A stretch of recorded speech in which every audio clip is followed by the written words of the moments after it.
আল্লাহ বলে বান্দা রোজা রাখছে শুধুমাত্র আমার জন্য, রোজা রাখছে শুধুমাত্র আমার জন্য, কাউকে দেখানোর জন্য রাখে নাই। ইচ্ছা করলেই বান্দা ভাঙতে পারতো কিন্তু ভাঙে নাই। এজন্য রব্বুল আলামিন বলে হাদিসে কুদসি, ইল্লাস সাওম ফাইন্নাহু লি ওয়া আনা আজজি বিহি ওয়া ফি রিওয়ায়াতিন ওয়া আনা উজজা বিহি।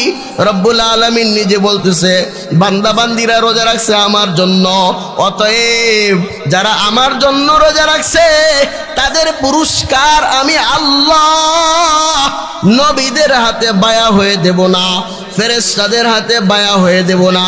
আমি যতগুলি ইবাদতের পুরস্কার দিব, নামাজের পুরস্কার আল্লাহ নিজে দিবেন বলেন নাই, নামাজের পুরস্কার ফেরেশতাদের মাধ্যমে দিবেন। রোজার পুরস্কারের ব্যাপারে আল্লাহ বলেন রোজার পুরস্কার নামাজের মতো দিব না, হজের মতো দিব না, যাকাতের মতো দিব না, জিকিরের মতো দিব না, তেলাওয়াতের মতো দিব না। রোজার পুরস্কার আমি আল্লাহ আমার বান্দাদেরকে নিজে দিব। রোজার পুরস্কার আল্লাহ নিজে দিবেন। ওয়াফি রিওয়ায়াতিন, অন্য রিওয়ায়াতে আসছে আল্লাহ বলে কিসের পুরস্কার দিব, কি আর দিব, আমি কি দিব, রোজার পুরস্কার আর কি? আল্লাহ বলে রোজার পুরস্কার আমি আল্লাহ নিজেই। জোরে কোন সুবহান। বুঝেন দোস্ত, এটা কত বড় কথা।